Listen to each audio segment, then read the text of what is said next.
Hello student. तो कैसे हैं आप लोग? तो आपकी एग्ज़ाम की तैयारी कैसी चल रही है? उम्मीद करते हैं कि आपके बोर्ड एग्ज़ाम की तैयारी बड़ी ज़ोर शोर से चल रही होगी। तो मैं आज आप लोगों के लिए क्लास 10th के बच्चे जो क्लास अभी 10th का इस बार बोर्ड एग्ज़ाम देंगे 2022 में, उसके लिए SST that means social science का ऑब्जेक्टिव लेकर आया हूँ। इसमें आप लोगों को कुल मिला के 80 ऑब्जेक्टिव है। बनाना कितना है? एग्ज़ाम में बनाना है 40, लेकिन मैं अभी यहाँ पे आपको 80 ऑब्जेक्टिव में से 80 का फुल एक्सप्लेनेशन करूँगा, ठीक है, और याद भी करवा दूंगा। तो शुरू से अंत तक बने रहे और स्टडी करते रहे। विशेष बात हम लोग आगे करेंगे, सीधा सीधा क्वेश्चन पे अटैक करते हैं, कोई बातचीत नहीं, सीधा पढ़ाई। आइए देखते हैं। पहला क्वेश्चन आप लोगों को क्या कह रहा कि सेडोन का युद्ध किसके बीच हुआ था? योर फर्स्ट क्वेश्चन इज सेडोन का युद्ध किसके बीच हुआ था? बच्चों याद रखिएगा कि सेडोन का युद्ध जो हुआ था वह फ्रांस और पर्सा के बीच हुआ था। ऑप्शन सी जो है वो आपका करेक्ट है, फ्रांस एवं पर्सा के बीच हुआ था। अगला क्वेश्चन नंबर 2 आपसे पूछ रहा है कि नेपोलियन संहिता किस वर्ष लागू हुआ था? तो बच्चों याद रखिएगा कि नेपोलियन संहिता 1804 ईस्वी में लागू हुआ था। ऑप्शन डी आपका करेक्ट है। क्वेश्चन नंबर 3 आपसे पूछ रहा है कि फॉरवर्ड ब्लॉक की स्थापना किसने किया था? तो बच्चों याद रखना कि फॉरवर्ड ब्लॉक की स्थापना सुभाष चंद्र बोस ने किया था। क्वेश्चन नंबर 4 हिंद स्वराज की रचना किसने की? तो याद रखिएगा हिंद स्वराज की स्थापना महात्मा गांधी जी ने किया था। ओके, याद तो होगा आप लोग को, पढ़े तो होइएगा। क्वेश्चन नंबर 5 आपसे पूछ रहा है कि बंबई में सर्वप्रथम सूती कपड़ा मिलों की स्थापना किस वर्ष शुरू हुई थी या किस वर्ष हुई थी? तो याद रखिएगा साथियों कि बंबई में जो सर्वप्रथम सूती वस्त्र की स्थापना हुई थी वो 1851 ईस्वी में हुई थी, ठीक है। नेक्स्ट क्वेश्चन आप लोग से कह रहा है कि हिंद चीन पहुंचने वाले प्रथम व्यापारी कौन थे? बड़ा इंपॉर्टेंट सवाल ये सब है। ये पुर्तगाली थे। कौन थे? पुर्तगाली थे, ठीक है। आगे की क्वेश्चन नंबर 7 आपसे कह रहा है कि खिलाफत आंदोलन कब और किस देश के समर्थन में चलाया गया? खिलाफत आंदोलन कब और किस देश के समर्थन में चलाया गया? तो साथियों याद रखिएगा खिलाफत आंदोलन 1920 ईस्वी में तुर्की के समर्थन में चलाया गया। ऑप्शन ए आपका करेक्ट आंसर है। क्वेश्चन नंबर 8 आपसे पूछ रहा है कि किस सम्मेलन के द्वारा विश्व बैंक और अंतर्राष्ट्रीय मुद्रा कोष की स्थापना हुई थी? तो ऑप्शन ए करेक्ट है आपका, ब्रिटेन बर्ड्स, ठीक है। क्वेश्चन नंबर 9 पूछ रहा है कि भारत में पहला छापाखाना कहाँ लगाया गया था? तो बच्चों भारत में पहला छापाखाना गोवा में लगाया गया था। ऑप्शन सी करेक्ट है आपका। नेक्स्ट क्वेश्चन कह रहा कि बांग्लादेश का उदय कब हुई थी?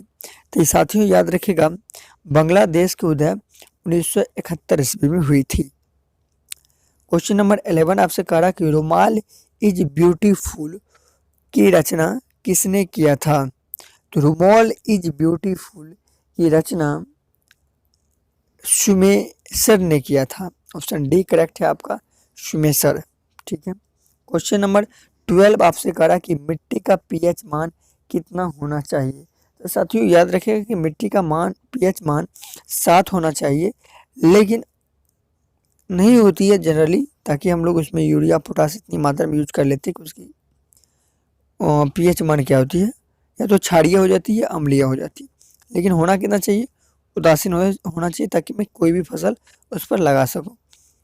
क्वेश्चन नंबर 13 आपसे पूछ रहा है कि वन्य जीवों तथा प्राकृतिक संसाधनों का संरक्षण का प्रावधान संविधान के किस धारा में वर्णित है?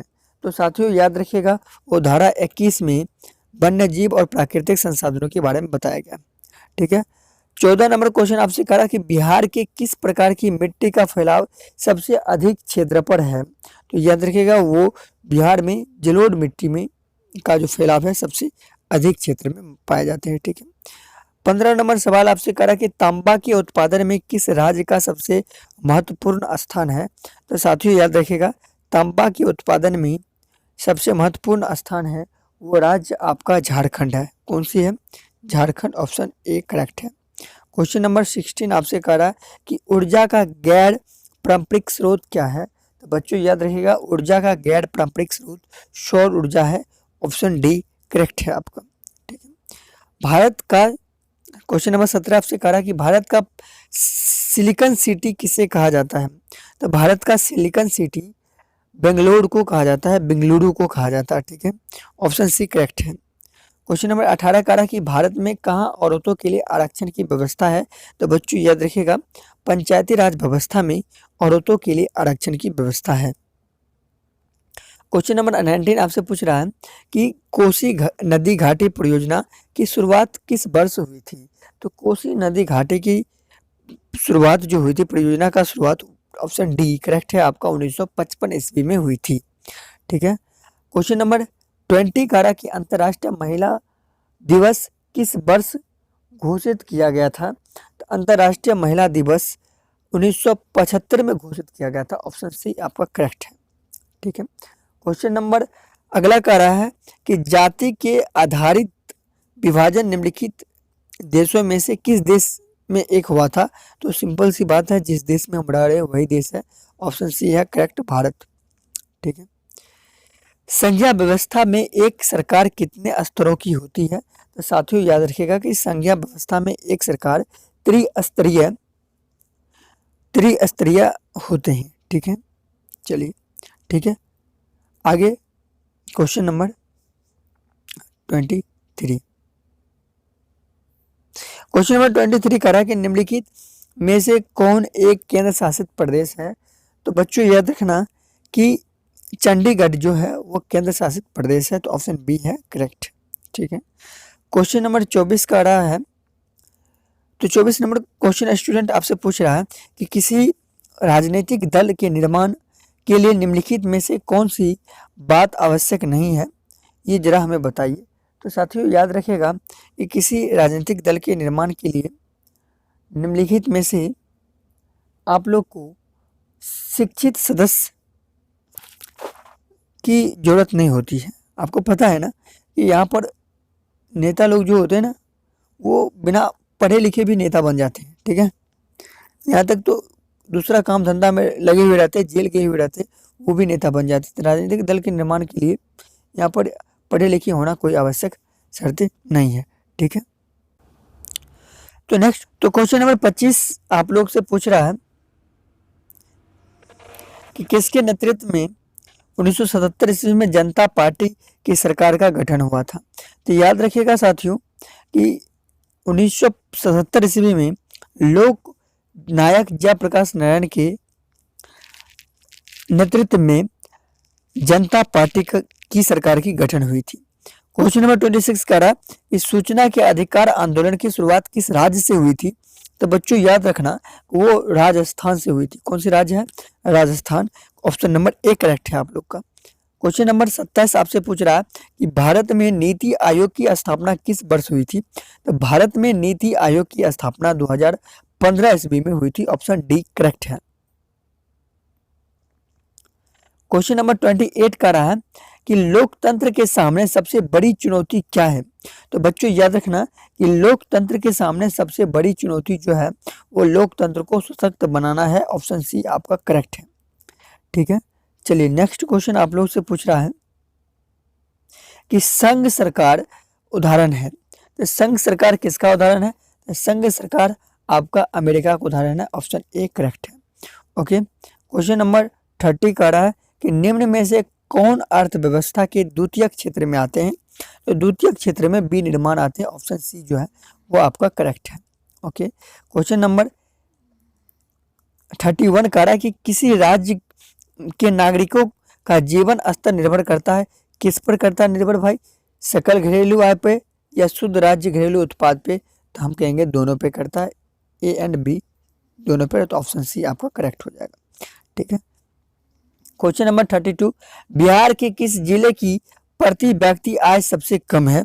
तो साथियों याद रखिएगा बिहार की शिवहर जिले की आय जो है प्रति व्यक्ति आय सबसे कम है। ठीक है, जिस देश की राष्ट्रीय आय सबसे अधिक होती है वह देश क्या कहलाता है? तो बच्चों याद रखना, वह देश विकसित देश कहलाती है। ठीक है, चलिए क्वेश्चन नंबर 34 पूछ रहा है आप लोग के निम्न में से या इनमें से कौन भारतीय बहुराष्ट्रीय कंपनी है? तो भारतीय बहुराष्ट्रीय कंपनी डाबर है, ऑप्शन बी करेक्ट है, और पूछा भी गया है कई बार, तो इसलिए आप इसको याद रखना। चलो क्वेश्चन नंबर 35 आपसे पूछ रहा है कि भारतीय बैंकिंग प्रणाली में शीर्ष स्थान पर कौन है? तो भारतीय बैंकिंग प्रणाली में शीर्ष स्थान पर ऑप्शन ए करेक्ट है, व्यवसायिक बैंक है। ठीक है, चलिए क्वेश्चन नंबर 36 का आ रहा है कि सरकार की नवीन आर्थिक नीति का अंग क्या है? तो बच्चों याद रखिएगा, सरकार की नवीन आर्थिक नीति का अंग उदारीकरण भी है, निजीकरण भी है, वैश्वीकरण भी है। इसका मतलब सर ऑल है, डी करेक्ट हो जाएगा। ठीक है, सभी है। ओके, क्वेश्चन नंबर 38 आपसे पूछ रहा है कि बताओ जरा, सॉरी उससे पहले 37 पूछ रहा है कि बताओ जरा कि भारत में सूचना का अधिकार कानून की शुरुआत किस राज्य से हुई थी? तो याद रखिएगा बच्चों, राजस्थान से भारत में सूचना का अधिकार कानून की शुरुआत हुई थी। क्वेश्चन नंबर 38 आपसे पूछ रहा है कि भारत मानक ब्यूरो है। तो बच्चों याद रखना, भारत मानक ब्यूरो जो है वो भारत की एक प्रमुख मानकीकरण संस्था है।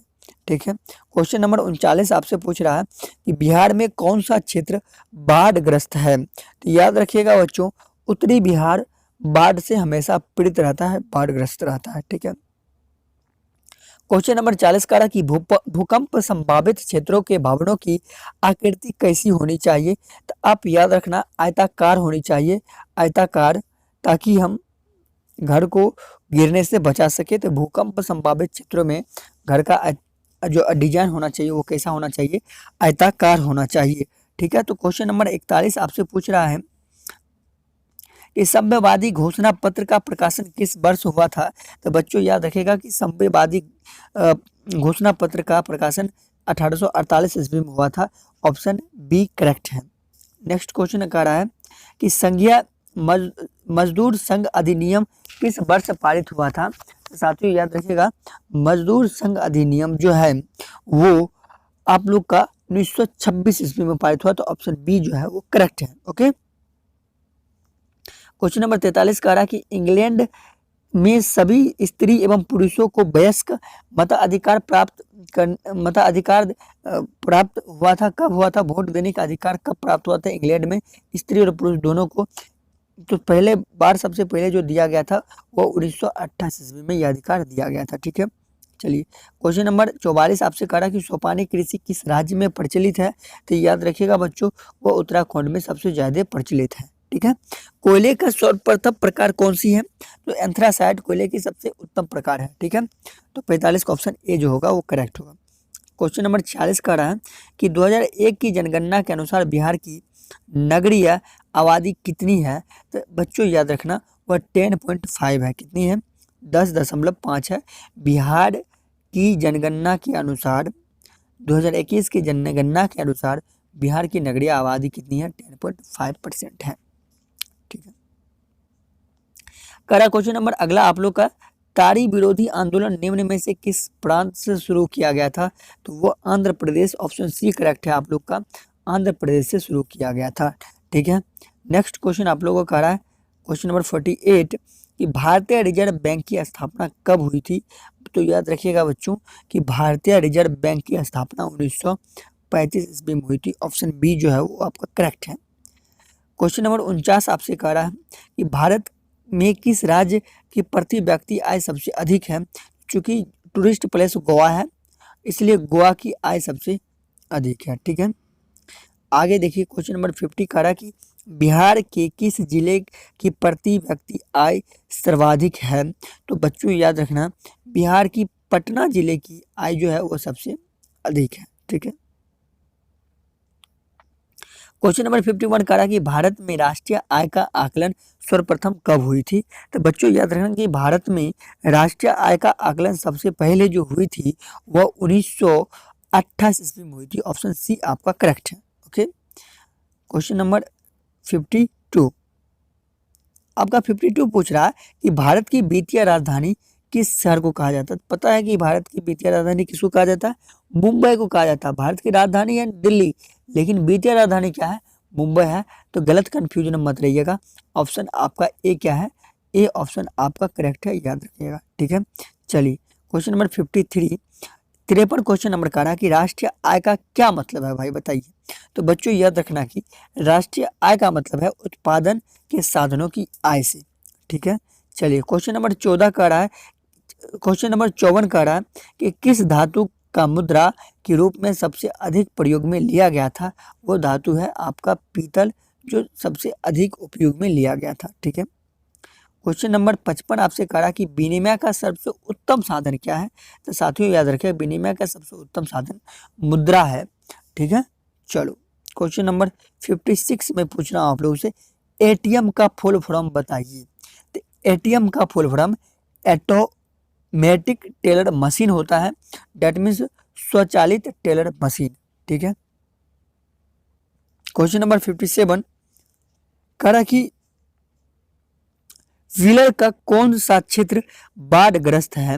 तो बच्चों याद रखिएगा, व्हीलर का जो क्षेत्र बाढ़ग्रस्त रहता है, वो इससे पहले मैं आपको बता रखा हूं कि क्या होगा, वो उत्तरी बिहार होगा। क्या होगा? वो उत्तरी बिहार होगा। चलिए क्वेश्चन नंबर आपसे 58 पूछ रहा है, आपको 58 नंबर सवाल कर रहा है कि किस नदी को बिहार का शोक नदी कहा जाता है? और ये प्रश्न सबको याद होनी चाहिए क्योंकि ये सिंपल प्रश्न है, कोसी नदी को कहा जाता है। ठीक है, क्वेश्चन नंबर आप लोग अगला ध्यान देना, क्वेश्चन नंबर 59 आपसे पूछ रहा है कि कुशहा तटबंधन किस नदी पर है? तो बच्चों याद रखिएगा, कुशहा तटबंधन कोसी नदी पर है। ठीक है, क्वेश्चन नंबर 60 आपसे पूछ रहा है कि पश्चिम बंगाल में बाढ़ की विभीषिका नदी कौन सी नदी है? तो याद रखिएगा, दामोदर नदी है। ठीक है, ऑप्शन ए करेक्ट है आप लोग का, दामोदर नदी। चलिए क्वेश्चन नंबर 61 आपसे प्रश्न कर रहा है कि भूकंप केंद्र के ऊर्ध्वाधर पृथ्वी पर स्थित केंद्र को क्या कहा जाता है? तो बच्चों याद रखना कि उसे अधिकेंद्र कहा जाता है। ऑप्शन बी आपका करेक्ट है। ठीक है, चलिए क्वेश्चन नंबर 62, सबसे खतरनाक तरंग कौन सी तरंग है? तो साथियों याद रखिएगा, सबसे खतरनाक तरंग जो है वह एल तरंग है। ऑप्शन सी आपका करेक्ट हो जाएगा। अगला सवाल आप लोग से पूछ रहा है कि दास कैपिटल नामक पुस्तक की रचना किसने किया था? तो ये तो सबको याद होना चाहिए कि दास कैपिटल नामक पुस्तक की रचना किया था कार्ल मार्क्स। किसने किया था? कार्ल मार्क्स ने किया था। चलिए क्वेश्चन नंबर 64 आपसे पूछ रहा है कि भारतीय कम्युनिस्ट पार्टी की स्थापना किसने किया था? तो भारतीय कम्युनिस्ट पार्टी की स्थापना एम.एन. राय ने किया था। ऑप्शन ए करेक्ट है आप लोग का, एम.एन. राय। क्वेश्चन नंबर 65 आपसे पूछ रहा है कि हिंद चीन किसके अधीन में थे? हिंद चीन किसके अधीन में थे? तो साथियों याद रखिएगा, हिंद चीन फ्रांस के अधीन में थी। किसके अधीन में? फ्रांस के अधीन में थे। ठीक है, चलो राष्ट्रवाद का शाब्दिक अर्थ क्या है? तो सबको ये पता है, राष्ट्रवाद का शाब्दिक अर्थ है राष्ट्रीय चेतना का उदय। 67 आपसे पूछ रहा, लखनऊ समझौता किस वर्ष हुआ था? तो याद रखिएगा, लखनऊ समझौता किस वर्ष हुआ था बताइए। तो लखनऊ समझौता 1916 ईस्वी में हुआ था। ऑप्शन ए करेक्ट है। पूछ रहा आप लोग से, हुआ आंदोलन का नेता कौन था? तो बच्चों याद रखिएगा, हुआ आंदोलन के नेता हुइन फू सो था। कौन था? हुइन फू सो था। क्वेश्चन नंबर 69 आपसे पूछ रहा है कि जरा बताइए कि बिहार की प्रमुख नदी घाटी परियोजना क्या है? बिहार की प्रमुख नदी घाटी परियोजना में आपका आता है आंसर सोन नदी घाटी परियोजना। ठीक है, क्वेश्चन नंबर 70 आपसे पूछ रहा है कि किसकी लकड़ी बहुत कड़ी होती है? तो बच्चों याद रखना, आप लोग का सागवान जो होता है ना, सागवान का पेड़ जो होता है वो बहुत मजबूत होती है और इसकी लकड़ी भी बड़ा कठोर होती है। तो सागवान आंसर में हो जाएगा। 71 नंबर सवाल आपसे पूछ रहा है कि इनमें से कौन सा जीव जो केवल भारत में ही पाया जाता है, जरा उसका नाम बताइए। तो याद रखिएगा बच्चों, वो डॉल्फिन है। कौन सी है वो डॉल्फिन। ठीक है, डॉल्फिन जो है वो जीव है, मतलब मछली है, जो सिर्फ और सिर्फ भारत में पाया जाता है। ठीक है, चलो क्वेश्चन नंबर 72 का आ रहा है कि सदाबहार वन किस क्षेत्र में पाया जाता है। तो बच्चों याद रखना, सदाबहार जो वन है वो उत्तर पूर्व के किस क्षेत्र में पाया जाता है। तो ऑप्शन ए जो है आपका वो क्या है, वो आपका करेक्ट ऑप्शन है। क्वेश्चन नंबर 73 ध्यान से देखिएगा। क्वेश्चन नंबर 73 कह रहा है कि उड़ीसा किस खनिज का सबसे बड़ा उत्पादक है। तो क्वेश्चन नंबर 73 का उत्तर हो जाएगा मैग्नीज का सर सबसे बड़ा उत्पादक है। ठीक है, क्वेश्चन नंबर 74 का रहा कि ऊर्जा का गैर पारंपरिक स्रोत क्या है। तो याद रखिएगा बच्चों कि ऊर्जा का गैर पारंपरिक स्रोत क्या है, सौर ऊर्जा है। ऑप्शन डी आपका करेक्ट हो जाएगा। ठीक है, क्वेश्चन नंबर 75 आपसे पूछ रहा है कि जरा बताइए कि भारत में कहाँ महिलाओं के लिए आरक्षण की व्यवस्था है। इससे पहले भी मैंने आपको बताया था, ऑप्शन डी करेक्ट है, पंचायती राज व्यवस्था। ठीक है, चलिए नेक्स्ट क्वेश्चन आप लोग देखिए।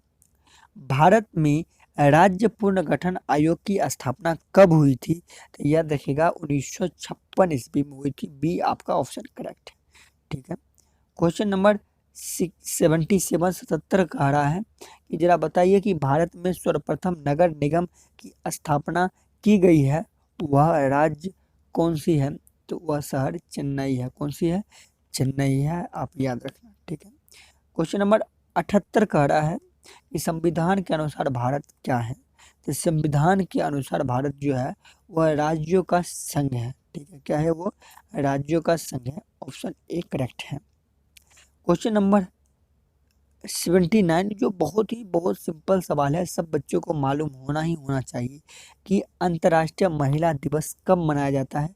तो वो मनाया जाता है बच्चों 8 मार्च को। कब मनाया जाता है, 8 मार्च को मनाया जाता है। और last but not least 80 number जो क्वेश्चन है वह आपसे पूछ रहा है कि जरा बताइए कि सूचना के अधिकार संबंधी कानून कब पारित किया गया था। तो बच्चों याद रखना, सूचना के अधिकार संबंधी जो कानून है वो वर्ष 2005 में शुरू किया गया था या बना था। तो उसके बाद मैं छोटी सी जानकारी दूंगी, मात्र आप लोग हमें 1 मिनट देंगे बस। देखिए हमारा एक ऑफलाइन इंस्टीट्यूट चल रहा है। ठीक है, ऑफलाइन इंस्टीट्यूट का नाम है Shri Radhe Gurukul science and art classes, जो बड़गांव में हसनपुर जो चीनी मिल है उसके बगल थोड़ा सा मात्र 1 किलोमीटर के अंतराल में एक बड़गांव प्रांत पड़ता, क्षेत्र पड़ता, बड़ा शांत वातावरण है, वहाँ पर चल रहा है। हम आपको बता दें CSP जो बैंक है उसके पीछे में, CSP बैंक के पीछे में ये बड़गांव, आप पूछिएगा कोई भी बता देगा आपको श्री राधे गुरुकुल कोचिंग क्लास कहाँ पे है। ठीक है, आप लोग को मैं बता दूं बच्चों कि 5 तारीख से 5 जनवरी से आप लोग का न्यू सेशन स्टार्ट हो रहा है।